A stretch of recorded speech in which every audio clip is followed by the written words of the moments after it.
ये life high कौन सा, मतलब क्या है, मतलब 2023 का है, 2024 की शुरुआत का है, कौन सा 2025 का लाइफ हाई यही है, कौन सा 2026 का यही है। कोई बड़ी बात नहीं, आज हो जाए या गुरुवार शुक्रवार को हो जाए। मेरा पॉइंट ये कि सी अब है ना, क्या होता है 3-4-5 साल के इंतजार के बाद लाइफ हाई बने ना, हाँ। उसकी तो इम्पोर्टेंस अलग, मतलब अब मतलब वैसा नहीं कि आप किसी से 3-4 साल बाद मिलो तो वो एक अलग मजा होता है उसका, है ना। अब यहाँ तो हर 3-4 हफ्ते में लाइफ हाई बन रहा है, तो अब इस 3-4 हफ्ते के लाइफ हाई की इम्पोर्टेंस नहीं है।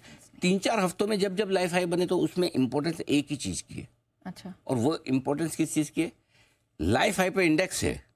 हाँ। आपका सेंटिमेंट लाइफ हाई जैसा है क्या? उसका जवाब है ना, सेंटिमेंट लाइफ हाई जैसा बिल्कुल भी नहीं है। But why is that? भाई सबको डर है, एक थोड़ी ग्लोबल वोलेटिलिटी हो रही है, दूसरा इलेक्शन के रिजल्ट्स को लेकर। लेकिन उस डर में भी खरीद रहे हैं।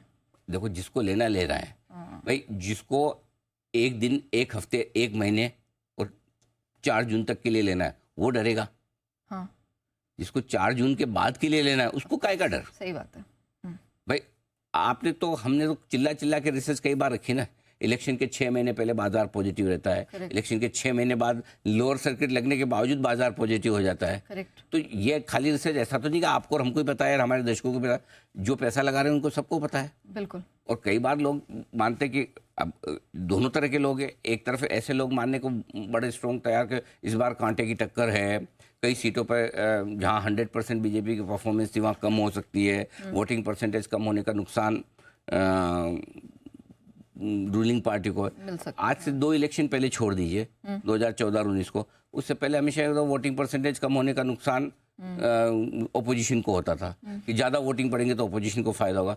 वक्त के साथ चीज़ें बदलती है। कई लोग, अब जो लोग ये सोचते हैं कि इलेक्शन की कम वोटिंग या इलेक्शन के रुझान थोड़े हल्के आ रहे हैं, बीजेपी 300 आएगी कि नहीं आएगी, दूसरी ओर एक स्ट्रॉन्ग व्यू वो भी है कि इलेक्शन मैनेजमेंट मोदी से ज़्यादा कौन जानता है।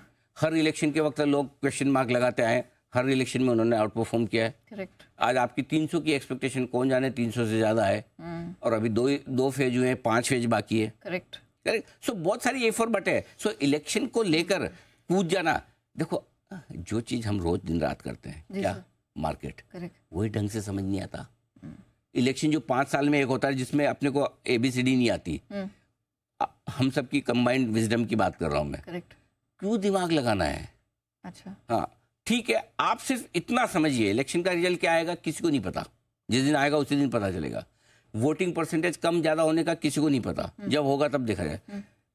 ग्राउंड लेवल पर आप किससे बात करते हो, किससे रिपोर्ट लेते हो, वो अलग अलग चीजें। मेरा पॉइंट सिंपल है, आप इन सब चीजों में दिमाग मत लगाइए, छोड़ दीजिए। आप सिर्फ एक काम करिए, आपको अपनी पोजीशन और अपना पोर्टफोलियो मैनेज करना है, जो आपके हाथ में।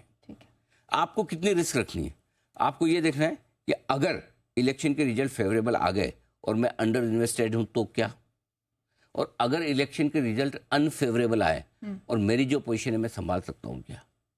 और ये बड़ा सवाल ट्रेडर्स के लिए जी, इन्वेस्टर्स के लिए।